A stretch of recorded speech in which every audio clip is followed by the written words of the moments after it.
नमस्कार। लोहिया महाविद्यालय Churu MCom final एबीएसटी के सभी नियमित विद्यार्थियों का स्वागत है।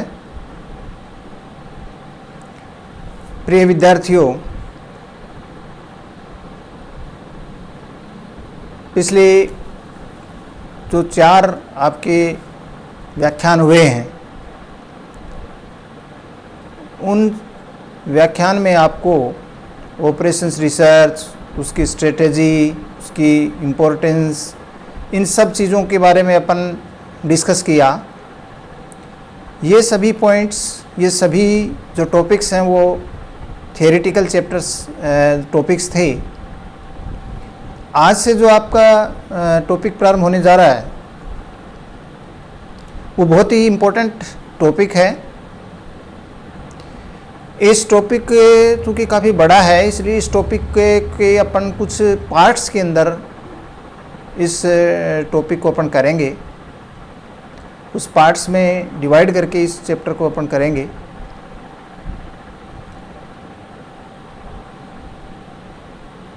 वास्तव में इस चैप्टर की जो इम्पोर्टेंस है व्यवहारिक जीवन में, या अपन कहते हैं व्यावसायिक क्षेत्र में, वो बहुत ज़्यादा है। इस चैप्टर का नाम है जैसे ट्रांसपोर्टेशन प्रॉब्लम्स।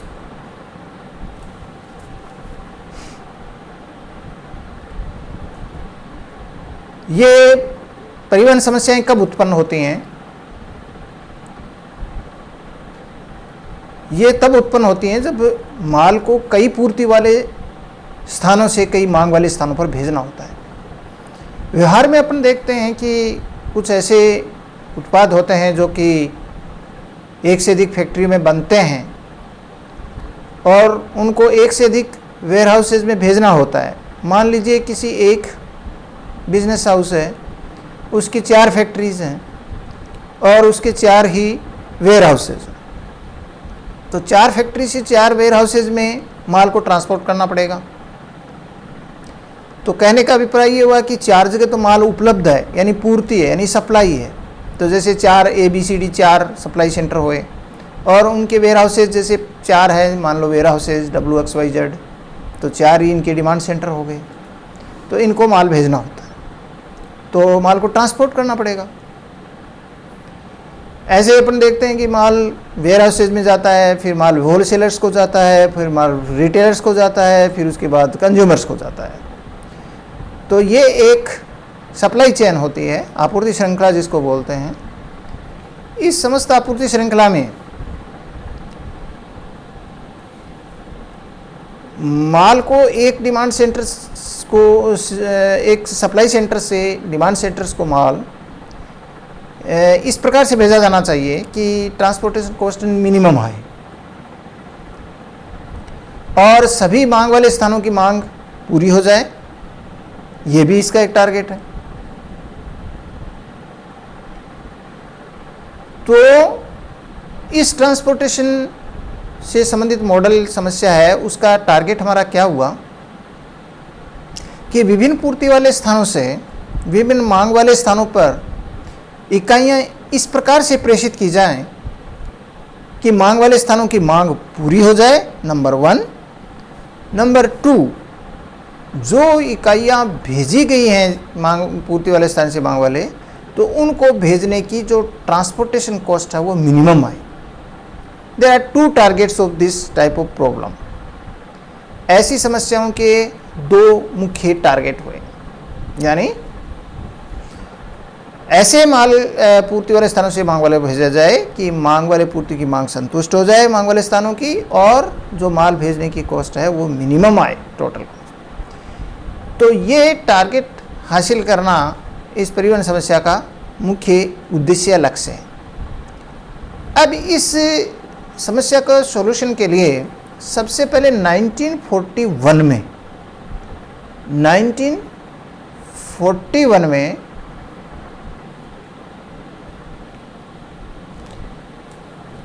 F.L. हिचकॉक ने और 1947 में T.C. कुपमैन्स ने कुछ समाधान के तरीके प्रतिपादित किए थे। और ये बताया था कि एक निश्चित समयावधि में कारखाने की एक निश्चित क्षमता यानी कैपेसिटी होती है, और गोदाम जो होते हैं वेयर हाउसेज, उनकी एक निश्चित आवश्यकता या डिमांड होती है। तो उन्होंने जो अपना मॉडल दिया उसमें एक सप्लाई सेंटर यानी जैसे फैक्ट्री हुई, उसकी एक कैपेसिटी यानी एक सप्लाई की कैपेसिटी होगी, मात्रा होगी, वो लिमिटेड होती है, और दूसरी ओर गोदाम जो है वेयर हाउसेज, उनकी एक डिमांड होती है। इसके अलावा उन्होंने बताया कि जो फैक्ट्री होती है उससे वेयर हाउसेज को यानी सप्लाई सेंटर से डिमांड सेंटर को माल भेजने की जो प्रति इकाई कॉस्ट होती है यानी पर यूनिट कॉस्ट होती है वो हमें मालूम होती है। पर यूनिट कॉस्ट जो है वो मालूम होती है। नंबर 2 यानी नंबर 1 ने क्या बताया कि उनकी जो एक कैपेसिटी और डिमांड होती है, दूसरी उनकी पर यूनिट कॉस्ट हमें मालूम होती है, और नंबर 3 इसका जो उद्देश्य फलन होता है यानी ऑब्जेक्टिव फंक्शन होता है वो क्या होता है, लागत को न्यूनतम करना होता है, यानी ट्रांसपोर्टेशन को मिनिमाइज करना होता है। ट्रांसपोर्टेशन, इन्होंने ये 3 महत्वपूर्ण बातें बताई, उसके आधार पर अपना मॉडल विकसित किया, और इन्हीं बातों के आधार पर हम ये कह सकते हैं कि इसकी जो मान्यताएं होती हैं इस मॉडल, इन समस्याओं को हल करने से पहले कुछ बेसिक एजम्पशंस होते हैं, उसकी कुछ कैरेक्टरिस्टिक्स होते हैं, उनको पालन करना पड़ता है। तो वो इसके उद्देश्य के जो मेन उद्देश्य बताए गए उनमें सबसे पहला उद्देश्य ये, इसका जो कैरेक्टरिस्टिक बताया गया, एजम्पशन बताया गया, वो ये था कि जो पूर्ति वाले स्थानों की जो पूर्तियों का योग है वो मांग वाले स्थानों की मांग के बराबर होगा। सबसे पहला इसका जो अजम्पशन है वो ये होता है। जैसे अपन ये कह सकते हैं कि मान लीजिए 4 पूर्ति केंद्र हैं A, B, C, D, और ऊपर लिखे हुए हैं 4 demand centre W, X, Y, Z। तो W की कितनी डिमांड है, वो X की कितनी है, Y की कितनी है, Z की कितनी है, वो नीचे आ जाती हैं, और A, B, C, D की कितनी कितनी सप्लाई है वो आगे आ जाती हैं। तो सप्लाई का टोटल और डिमांड का टोटल बराबर होगा। Number 1 assumption. तो ये सबसे पहली बात। दूसरी बात, इस समस्या को हल करने के लिए ये मान्यता होती है कि जो वस्तु होती है उसको किसी भी पूर्ति वाले स्थान से किसी भी मांग वाले स्थान को भेजा जा सकता है। ये बाउंडेशन नहीं है कि इसको इससे भेजा जाए, किसी भी सप्लाई सेंटर से किसी भी डिमांड सेंटर को माल भेजा जा सकता है। नंबर 3 इसकी ये है मान्यता कि एक ही पूर्ति वाले स्थान से कई मांग वाले स्थानों की मांग पूरी की जा सकती है, और कई पूर्ति वाले स्थानों से एक ही मांग वाले स्थान की मांग पूरी की जा सकती है। यानी जैसे A एक सप्लाई सेंटर है, उसकी जितनी भी यूनिट्स हैं उसके पास, उसकी कैपेसिटी या अवेलेबिलिटी उसकी जितनी है या सप्लाई की मात्रा उसके पास जितनी है, उसको W, X, Y, Z में बांटना है। अब वो W 1 में भी पूरा दिया जा सकता है, W, X, Y, Z में 4 में भी दिया जा सकता है, 2 में भी दिया जा सकता है, 3 में भी दिया जा सकता है। यानी एक ही पूर्ति केंद्र से कई मांग वाले स्थानों की पूर्ति की जा सकती है। इसी तरीके से मान लीजिए उसकी जितनी मात्रा है वो, जैसे A की जो मात्रा है, आपने कहा कि एक किसी पूर्ति केंद्र से कई मांग को पूरा किया, ठीक इसी तरीके से यदि कई पूर्ति वाले हैं, जैसे A की पूर्ति, B की पूर्ति, C की पूर्ति और D की पूर्ति, यानी एक से अधिक पूर्ति वाले जो स्थान हैं वो उनको सभी को एक मांग केंद्र, जैसे मान लीजिए 4 की जितनी सप्लाई आ रही है उन 4 से ही मात्रा A में, W में जा सकती है, X में जा सकती है, Y में जा सकती है, Z में, यानी 4 से ही कुछ इकाइयाँ W, X, Y, Z में जा सकती, मतलब 4 की जो है वो किसी W अकेले में जा सकती हैं। 4 की जो सप्लाई की मात्रा है, कुल मात्रा है, वो W में अकेले में जा सकती है। जैसे W में A से भी जाएगी, W में B से भी जाएगी, W में C से भी जाएगी और W में D से भी जाएगी। इसका मतलब क्या हुआ कि कई पूर्ति केंद्र लेकिन एक ही मांग केंद्र में जा रही है उनसे।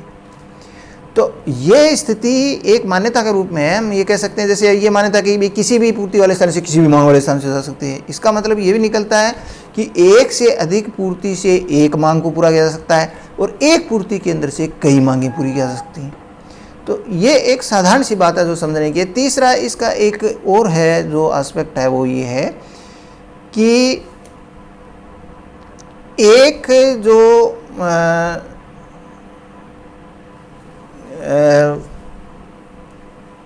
केंद्र से यानी पूर्ति केंद्र से सेवा मांग केंद्र को माल जो भेजने की प्रति इकाई लागत यानी पर यूनिट कॉस्ट मालूम होती है। पर यूनिट कॉस्ट बिल्कुल पता होता है और ये डेफिनेटली वो सर्वे के बाद में ये निकाला जाता है कि भाई ए जो पूर्ति केंद्र है उससे मान लीजिए डब्ल्यू मांग केंद्र पर कोई चीज़ भेजी जाएगी, यानी ए से डब्ल्यू तक जाने का खर्चा पर यूनिट कितना आता है ये हमें पहले से सर्वे से पता किया हुआ होता है। ऐसे ही कह दिया कि ए जो पूर्ति केंद्र से अगर एक्स को जाएगी तो कितनी पर यूनिट के, ऐसे ही मान लो बी से जेड को कितना जाएगा तो कितना पर यूनिट कॉस्ट आएगी। तो ये हम पहले के स्टडी रिसर्च के हिसाब से ये चीज़ें हमें पहले से मालूम है, ये इसकी मान्यता हुई। और इसके अलावा नेक्स्ट जो है वो जो इकाइयाँ भेजी जा रही हैं वो सभी इकाइयाँ जो हैं वो एक समान होनी चाहिए। एक समान होने का मतलब ये हुआ कि आप ये नहीं होता कि भाई जो इकाइयाँ भेज रहे हो ट्रांसपोर्ट में, वो ट्रांसपोर्ट में कुछ इकाइयाँ लीटर वाली हैं, कुछ इकाइयाँ किलोग्राम वाली हैं, कुछ इकाइयाँ मीटर वाली हैं, तो ये फिर उसका अपन कंपैरिजन नहीं कर सकते। तो टोटल जो इकाइयाँ भेजी जा रही हैं वो सेम यूनिट की होनी चाहिए। और इसके बाद में हमारा लास्ट इसका ये होता है कि इसकी कैरेक्टरिस्टिक्स की इसका जो उद्देश्य होता है वो लागत को न्यूनतम करना होना चाहिए। यानी ये हमारी प्राइमरी एजम्पशन है कि हम किस लक्ष्य की ओर बढ़ रहे हैं, टू मिनिमाइज द कॉस्ट। ये कुछ इसकी एजम्पशंस होती हैं, कुछ इसकी कैरेक्टरिस्टिक्स भी हम कह सकते हैं ट्रांसपोर्टेशन प्रॉब्लम की। अब बात आती है कि इन समस्याओं को हम हल कैसे ज्ञात करें, और हल से पहले हमारा टारगेट क्या हुआ। आपके सामने एक प्रॉब्लम है। प्रॉब्लम ये है कि 4 आपके सप्लाई सेंटर हैं, A B C D, W X Y Z 4 आपके डिमांड सेंटर हैं।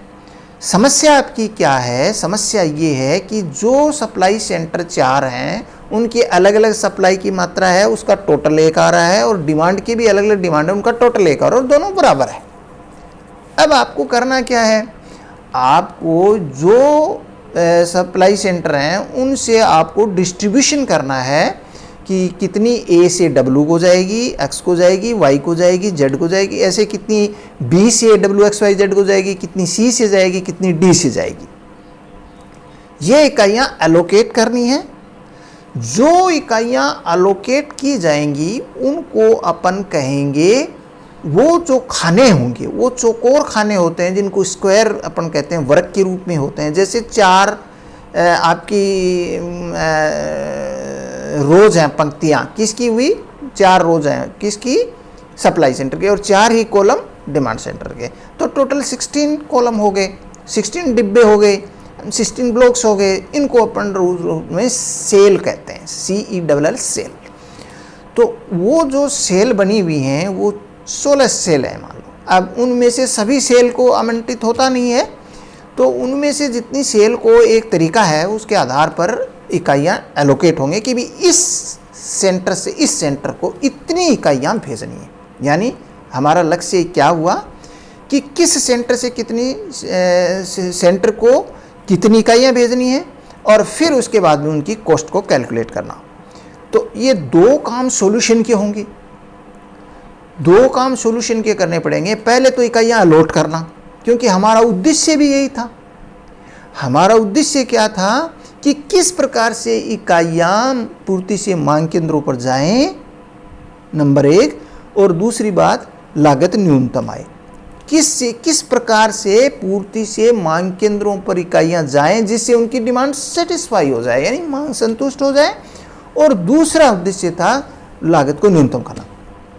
तो इन उद्देश्यों को हासिल करने के लिए हमारी प्रोसेस क्या रहेगी, हम पहले पूर्ति केंद्रों से मांग केंद्रों पर इकाइयों को अलोकेट करेंगे, यानी एक तरीका है उससे अलोकेट करेंगे, और फिर उसकी कॉस्ट को मिनिमम करेंगे। तो उस उद्देश्य को हासिल करने की जो प्रक्रिया है उसकी हमारी मुख्य रूप से उस हल को करने की 2 स्टेज हुई, हमारी 2 स्टेज हुई। तो पहली जो फेज़ है जिसको अपन कहते हैं वो फेज़ तो ये होगा इस हल को निकालने के लिए, यानी हमारे को उस हल पर पहुंचने के लिए, हमारे टारगेट को हासिल करने के लिए, यानी लागत को न्यूनतम करने के लिए हम किसी ट्रांसपोर्टेशन की समस्या जो है, प्रॉब्लम है, उसको सोल्व करेंगे।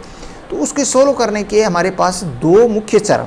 पहला चरण तो ये है कि हम पहला हल ज्ञात करें, पहला हल यानी फर्स्ट सॉल्यूशन निकालें। फर्स्ट सॉल्यूशन का यहाँ मतलब ये है कि जो एलोकेट आप कर रहे हो पहली बार में, वो एलोकेट कैसे कर रहे हो और उस एलोकेट के करने से जो कॉस्ट आ रही है वो क्या आ रही है, ये पहला हल होगा। प्रथम सॉल्यूशन यानी फर्स्ट सॉल्यूशन क्या है? फर्स्ट सॉल्यूशन है जो इकाइयाँ डिस्ट्रीब्यूट की जा रही हैं वो इकाइयाँ किस तरीके से डिस्ट्रीब्यूट की जाएंगी, ये पहला सॉल्यूशन है। तो जैसे अपने ये प्रॉब्लम भी कि भी ABCD सप्लाई सेंटर है और WXYZ डिमांड सेंटर है, इनको जो इकाइयाँ डिस्ट्रीब्यूट की जानी हैं उन इकाइयों के लिए जो पहला सॉल्यूशन निकालना होता है उसके जो है वो 3 मुख्य रूप से तरीके बताए हैं। अब यहाँ पर एक बात है कि आपको बेसिक फिजिबल सॉल्यूशन जिस इसमें नाम आता है कि हमें पहला हल निकालना होता है। पहला चरण इसका क्या है? प्रथम संभाव्य हल निकालना, यानी फर्स्ट जो है वो फिजिबल सॉल्यूशन निकालना, यानी सुसंगत हल, संभाव्य नहीं सुसंगत। तो प्रथम सुसंगत हल निकालना होता है। एक तो प्रथम हल होता है बेसिक सॉल्यूशन, किसको कहते हैं? जो पहली बार निकाला जाता है वो बेसिक सॉल्यूशन होता है, और वो सुसंगत क्यों होता है वो अपन आगे देखेंगे। तो देखिए, प्रथम हल फर्स्ट सॉल्यूशन निकालना है, और फर्स्ट सॉल्यूशन निकालने का मतलब पहली बार इकाइयाँ उनमें डब्बों में फिट करनी। अब वो कैसे फिट करेंगे ये मनमाने तरीके से नहीं किया जाता, इसके 3 तरीके होते हैं। पहला तरीका क्या कहता है कि आप उस टेबल की जो चौकोर टेबल है जिसमें 16 ब्लॉक्स हैं, आप नॉर्थ वेस्ट कॉर्नर लेंगे। नॉर्थ वेस्ट कॉर्नर कहाँ होता है? ऊपर की ओर लेफ्ट साइड में कोना होता है। तो वो नॉर्थ वेस्ट कॉर्नर में जितनी इकाइयाँ आप फिट कर सकते हैं उतनी फिट कर दीजिए, लेकिन इधर देख लीजिए दाईं ओर का टोटल इकाइयों का और नीचे वाला टोटल जो है उसमें आप जितनी मैक्सिमम कर सकते हैं उतनी करेंगे। जैसे मान लीजिए इधर वाले के अंदर A आता है, इधर W है। अब A में यदि 20 इकाइयाँ हैं और इधर W के नीचे 10 हैं तो आप 10 ही कर सकते हो, क्योंकि अगर 20 कर दिया तो इधर तो 20 मिल जाएगा, लेकिन इधर टोटल फिर 20 है नहीं, 10 ही हैं। तो जितनी आप कर सकते हो उतनी करो। तो ये नॉर्थ वेस्ट कॉर्नर में फिट की। उसके बाद में दोनों साइड से वो कट जाता है, एक साइड से कट जाती है एक लाइन, फिर कटने के बाद में फिर वही तरीका अपनाते हैं, वही नॉर्थ वेस्ट कॉर्नर, और इस तरीके से काटते जाते हैं, उसमें फिट करते जाते हैं, काटते जाते हैं, तो वो अंत तक वो सारी इकाइयाँ डिस्ट्रीब्यूट हो जाती हैं। रखते टाइम ध्यान कर लेते हैं कि इधर नीचे की ओर और दाईं ओर टोटल बराबर हो जाए, मतलब टोटल मिलना चाहिए इकाइयों का, उससे उसको सीमाओं को उल्लंघन नहीं होना चाहिए। दूसरा तरीका होता है कि न्यूनतम वर्ग रीति से हम पहला हल निकालते हैं। तो न्यूनतम वर्ग रीति से निकालने के लिए ये होता है कि जो टेबल होती है उसके अंदर सबसे कम लागत वाले जो ब्लॉक होता है, जो सेल होती है, उसके अंदर जितनी इकाइयाँ फिट कर देते हैं, फिर एक कॉलम या रो कट जाएगी, फिर दूसरा उससे बच गई, उनमें से सबसे कम है उसमें फिट कर देते हैं, और ये प्रक्रिया चलती रहती है जब तक कि सारी डिस्ट्रीब्यूट नहीं हो जाती। ये दूसरा तरीका होता है, इसको न्यूनतम वर्ग रीति बोलते हैं, न्यूनतम लागत रीति बोलते हैं, मिनिमम कॉस्ट मेथड या लीस्ट कॉस्ट मेथड बोलते हैं। और तीसरी जो होती है, जो सबसे इम्पोर्टेंट विधि होती है, जिसका नाम वोगल्स अप्रोक्सीमेशन मेथड होता है, यानी ये वोगल की अनुमान विधि होती है, और ये सबसे सर्वोत्तम विधि होती है कि हम सबसे पहले इसी विधि से पहला सॉल्यूशन निकालते हैं। अब हम क्या करेंगे, वोगल विधि से हम पहला हल निकालेंगे, न कि हम उन 2 रीतियों से। ये जो वोगल विधि से हम पहला हल निकालेंगे, इस हल को निकालने से पहले हमारे सामने एक पिक्चर है ABCD और WXYZ, आगे भी यूनिट लिखी हुई है, नीचे भी यूनिट लिखी हुई है। अब जो ABCD जो हॉरिजॉन्टल लाइंस होती हैं उनको अपन रोज कहते हैं, और जो वर्टिकल लाइंस होती हैं पड़ी हुई ऊपर से नीचे तक, इनको अपन कहते हैं कॉलम्स।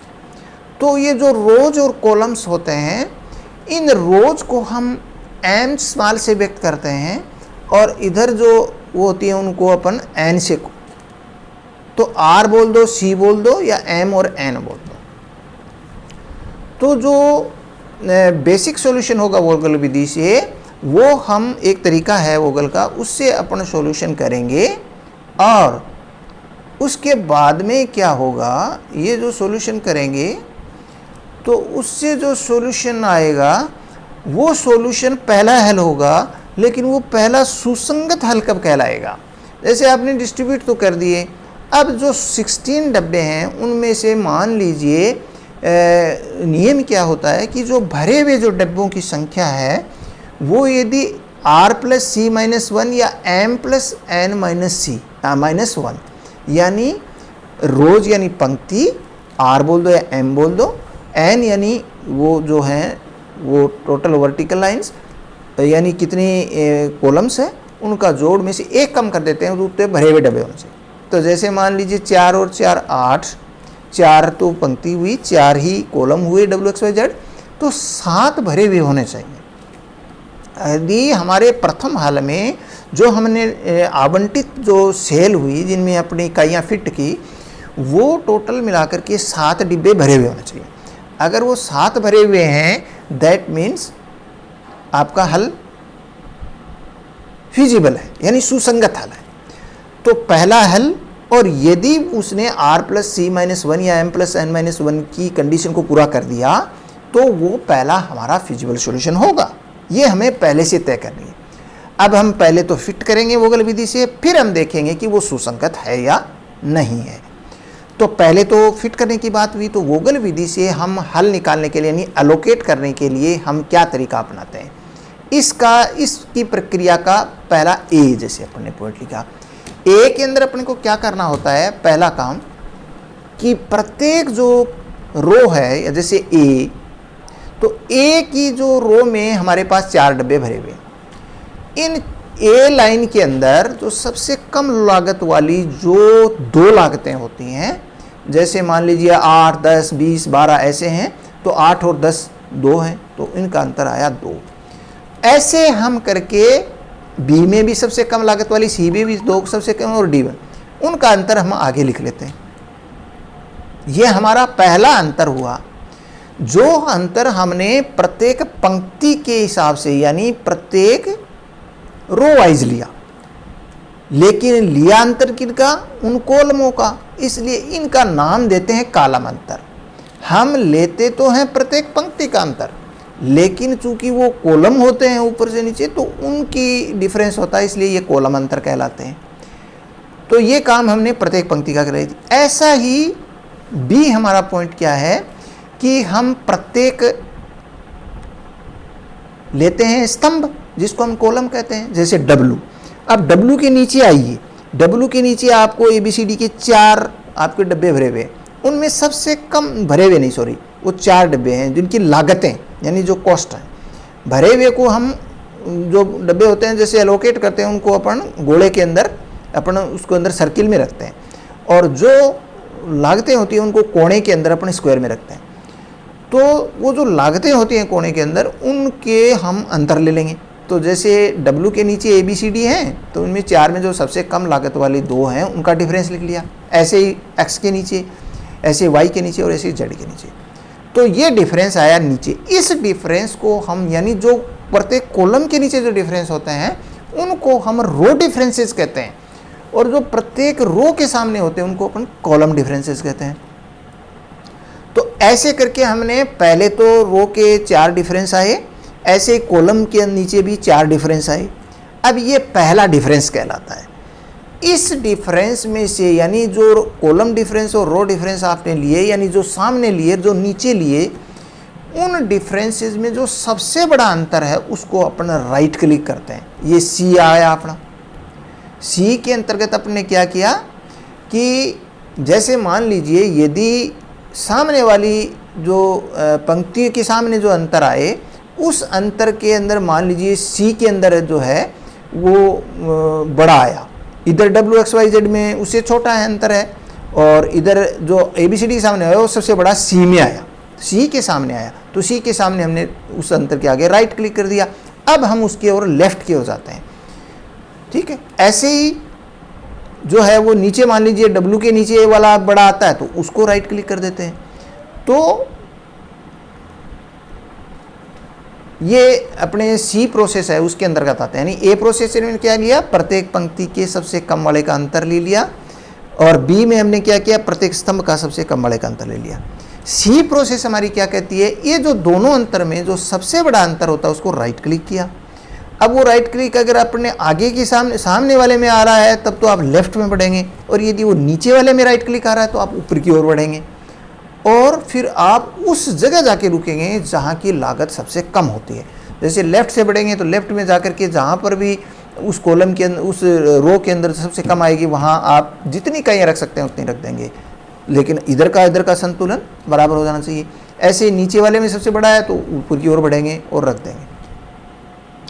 जब आप इस तरीके से इकाइयाँ जितनी उसमें रख सकते हैं मैक्सिमम वो रख देंगे, तो एक वो कॉलम या वो पंक्ति या कॉलम बंद हो जाएगा, वो उड़ जाएगा, उसको हम काट देंगे, क्योंकि उसके बाद में उसकी इकाइयाँ जितनी थी उतनी दे दी उसको, और उसके अंदर इकाइयाँ है ही नहीं तो उसको देंगे नहीं, और आगे उसको न तो इकाइयाँ अलॉट करेंगे उस पूरी पंक्ति में या पूरी कॉलम में या पूरी पंक्ति में, और न उसको आगे के अंतरों में शामिल करेंगे।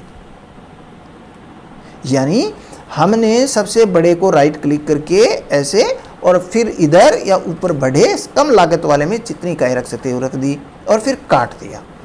अब आते हैं अपन दूसरे अंतर पर। वही प्रक्रिया फिर जो अपन ने अपनाई अभी ABCD वाली ऊपर वाली, वो प्रक्रिया जो है वो हम फिर अपनाएंगे। यही प्रक्रिया जो है वो सेकंड अंतर के लिए अपनाएंगे। यानी पहले रो का डिफरेंस लिया, फिर B कॉलम का डिफरेंस लिया, फिर C अपने क्या किया कि जो उसको राइट क्लिक किया। राइट क्लिक करने के बाद में हम इकाइयों को फिट किया, लेफ्ट में बढ़ करके या ऊपर की ओर बढ़ करके इकाइयों को फिट कर दिया। और D के अंदर प्रोसेस में अपने क्या किया कि जो इकाइयाँ अपने मैक्सिमम इकाइयाँ दी उससे एक कॉलम को या उस पंक्ति को, वो एक से अधिक भी बंद हो सकते हैं, कई बार एक साथ एक कॉलम भी कट जाता है और पंक्ति भी कट जाती है। अदरवाइज मोस्टली ये होता है कि एक कॉलम कटेगा या एक पंक्ति कट जाएगी, लेकिन कभी कभी बार दोनों भी कट सकते हैं। तो ये प्रक्रिया अपन सेकंड अंतर के लिए लेंगे, फिर यही प्रक्रिया थर्ड अंतर के लिए लेंगे, और यही प्रक्रिया आगे फोर्थ फिफ्थ अंतर के लिए लेंगे। बड़ी टेबल होती है तो 5-6 अंतर भी लेने पड़ सकते हैं। तो ये ABCD वाली ये प्रक्रिया हम जो है प्रत्येक अंतर के लिए करेंगे। इस प्रकार से ये अंतर लेने के बाद में क्या होगा कि अंतर लेकर के हम फिट करते जाएंगे, काटते जाएंगे, और लास्ट में क्या होगा कि ये स्थिति आ सकती है कि जैसे मान लीजिए 2 आपकी पंक्तियां हैं, उनमें उनके तो अंतर आप ले सकते हो। 2 पंक्तियां आपके में से कोई खाली हैं तो आपने उनके अंतर तो आगे ले लिए मान लीजिए, लेकिन जो कॉलम है वो पूरे भर गए, मान लीजिए सारे कॉलम के अंदर आप कट गए सारे ऐसे कॉलम, तो फिर आपको देख करके भरना होता है कि बाकी बची हुई बैलेंस इकाइयाँ किसी डब्बे में भर दो जिसमें नहीं भरी हुई है। इस प्रकार से अपन लास्ट में अपने को देखना होता है कि सभी का कोई, वहाँ पर आपको ये नहीं सोचना है कि भी अपन पंक्ति किसी साइड में 2 पंक्ति खाली पड़े उनके तो अंतर ले लें और कॉलम के सारे कट गए तो उनकी लेने की जरूरत नहीं, ऐसा नहीं होता। वो अंतर आपको लेना ही नहीं है, फिर उसको देख करके ही भरना होता है। इस प्रकार से लोकेशन के बाद में लास्ट में अपन क्या करते हैं कि जिन जिन डब्बों को में इकाइयाँ गई उनको भरे हुए वर्ग करेंगे, जिनमें नहीं गई उनको रिक्त वर्ग करेंगे। तो जो भरे हुए जो वर्ग हैं उनकी जो मात्रा होती है उसको हम सर्किल में लिखते हैं कि भाई कितनी अलॉट की, उसको सर्किल में लिख देंगे। और जो कोने में जो स्क्वायर में लिखा होता है वो होती हैं लागतें, प्रति इकाई लागत। अब प्रति इकाई लागत को हम गुणा कर देंगे जो अलोकेट की इकाइयों से, तो वो हमारा प्रथम हल आ जाएगा। प्रथम हल आने का मतलब क्या हुआ, कितनी कितनी इकाइयाँ किस से किस को भेजी और उनके भेजने की कुल लागत कितनी आई। ये 2 काम, उसको हम प्रथम हल कहेंगे, उसको हम प्रथम हल कहेंगे। और ये प्रथम हल जब ज्ञात हो जाएगा तो उसके बाद हमारे को क्या देखना होता है कि ये हल तो प्रथम आ गया, लेकिन ये सुसंगत है या नहीं है। ये सुसंगत है या नहीं है, ये निश्चित करने के लिए मैंने अभी आपको बताया था कि भी रोज और कॉलम्स को जोड़ के 1 माइनस कर देते हैं। तो जैसे मान लीजिए 4 और 4 8 7 भरे हुए, तो अब जो भरे हुए डिब्बों की संख्या 7 आई है, तब तो आपका सॉल्यूशन है वो फिजिबल है, यानी सुसंगत वर्तमान है, और यदि इससे कम रह जाती है तो उसको सुसंगत बनाया जाता है। तो हम इस प्रक्रिया के द्वारा हम फर्स्ट सॉल्यूशन में पहुंचते हैं। अभी हमारी जो यात्रा या सफ़र का जो मंजिल है वो अभी बहुत दूर है। अभी हमने लगभग ये मान लीजिए कि किसी एक प्रॉब्लम की 1/4 यात्रा पूरी की है, क्योंकि हो सकता है कि आपको 2-3 टेबल और बनानी पड़े। तो पहली जो टेबल आपको जो प्रॉब्लम में दी हुई होती है वो टेबल बहुत इस तरीके की टेबल होती है जिसको हम पहला रो सॉल्यूशन निकालते हैं और वो वोगल विधि से हम इकाइयों को अलोकेट करते हैं और फिर देखते हैं कि उससे कितनी लागत आई और वो जो सॉल्यूशन है हमारा फिजिबल सॉल्यूशन है या नहीं है। तो उसके लिए हम R+C-1 के द्वारा वो भरे हुए वर्गों की संख्या देख लेते हैं और वो उतनी होनी चाहिए। ये हमारा प्रथम हल आता है। तो हमारा जो ट्रांसपोर्टेशन की प्रॉब्लम को सोल्व करने का जो फर्स्ट फेज है वो हमारा वोगल विधि से पहला सॉल्यूशन निकालना होता है और इसकी हमने प्रक्रिया बहुत सार रूप में हमने ये प्रक्रिया देखी है। मैंने आपको इसको समझाया है। ये एक ABCD या WXYZ का एक काल्पनिक बात मैंने बताई, लेकिन अपन नेक्स्ट जो अपना लेक्चर होगा उसमें एक ऐसी प्रॉब्लम लेंगे और उसको व्यवहारिक रूप से आपको हल करना बताएंगे कि किस तरीके से हम पहला हल ज्ञात करते हैं। ये पूरे चैप्टर को आपको इनिशियली बहुत आराम से तसल्ली से समझना है, क्योंकि अगर ये चीज़ें इनिशियल समझ में नहीं आएंगी तो आगे कुछ समस्याएं जो जो उसके अंदर ऐड होती जाएंगी तो उनको हल करने में समस्या आएगी। तो इसलिए पहले से ही हम इसको बहुत आराम से तसल्ली से समझें। आगे के कुछ जो लेक्चर्स में वो आपको कुछ जो है वो होम असाइनमेंट भी अपन देंगे, जिससे आप खुद प्रैक्टिस करके देखें कि भाई ये होता है, इस तरीके से होता है। आपकी कोई समस्या आएगी तो उसको अपन शेयर करेंगे। तो आज का कुल मिलाकर के समरी सारांश यही हुआ कि आज के इस लेक्चर में हमने परिवहन समस्याएं हल करने का हमारा उद्देश्य क्या होता है, इसके हल करने के लिए क्या क्या मान्यताएं होती हैं, और फिर इसके बाद में इसको हल हम कैसे करते हैं, यानी हमारा मुख्य ऑब्जेक्ट क्या हुआ मैंने बताया कि भाई किस मांग केंद्र से किस मांग केंद्र को किस पूर्ति केंद्र से कितनी इकाइयाँ भेजी जाएं कि मांग केंद्रों की मांग पूरी हो सके, नंबर 1, और दूसरा नंबर 2 उसका जो लक्ष्य है वो क्या लागत न्यूनतम आए। तो ये हमारा उद्देश्य था। इस उद्देश्य को हासिल करने के लिए हमने एक ट्रांसपोर्टेशन प्रॉब्लम के कुछ एजम्पशंस किए, कुछ मान्यताएँ दी, और वो मान्यताएँ हमने जैसे मैंने 5-6 पॉइंट पर आपको बताए वो हमारी मान्यताएँ थी। फिर आता है कि जब हम हल करते हैं प्रॉब्लम को तो हमारे फेजेस क्या होते हैं। हल करने के लिए हमारे 2 मुख्य फेज या चरण होते हैं। हम पहले इनिशियल प्रॉब्लम को वोगल विधि से हल करते हैं, तो हमारे पास एक इनिशियल हल आता है, और वो जो वोगल विधि से हम हल करना हमारा जो है वो पहला चरण होता है, जिसको हमने आज सीखा कि हम इस तरीके से पहले चरण को है वो हल करते हैं। दूसरा जो चरण होगा जिसके उसको ऑप्टिमल करना या अनुकूलतम हल ज्ञात करना वो आगे की बात है, लेकिन पहले हमने जो पहला चरण सीखा है फर्स्ट सॉल्यूशन निकालना, उसका हम एक न्यूमेरिकल क्वेश्चन लेंगे नेक्स्ट नंबर पर और उसको सीखेंगे कि हम पहला सॉल्यूशन कैसे निकालते हैं। उसके बाद में सेकेंड फेज आएगा जिसके अंदर हम उसको टेस्टिंग करके उसको ऑप्टिमल सॉल्यूशन निकालते हैं, to reach at the point where we find the minimum cost, जिसको हम ऑप्टिमल कॉस्ट कहते हैं। तो ये बात है। तो बहुत आराम से तसल्ली से आप सभी स्टूडेंट्स आप समझिए। मैं आपको एक बार फिर निवेदन कर रहा हूँ, ये जितने भी वीडियोस मेरे आएंगे उन सभी वीडियोस के आपको नीचे जो आपके वीडियो के नीचे ही जो जिसको अपन कहते हैं कि वो एक पब्लिकेशन बॉक्स होता है, उस बॉक्स के अंदर आपको PDF डाउनलोड लिंक मिलेगा और वहाँ पर गूगल ड्राइव से आपको लिया हुआ PDF लिंक मिलेगा वहीं पर, और वहाँ जो ही आप लिंक को दबाएंगे तो वीडियो के स्थान पर ये मेरे नोट्स आपके सामने आ जाएंगे और उनको आप आराम से डाउनलोड कर सकते हो, प्रिंट कर सकते हो तो आप आराम से उसको समझने में, कभी भी बाद में भी आप समझना चाहोगे तो आप आराम से उसको तसल्ली से समझ सकते हो, ये आपको उसका एक फ़ायदा मिलेगा। ओके, आज के लिए इतना ही, धन्यवाद।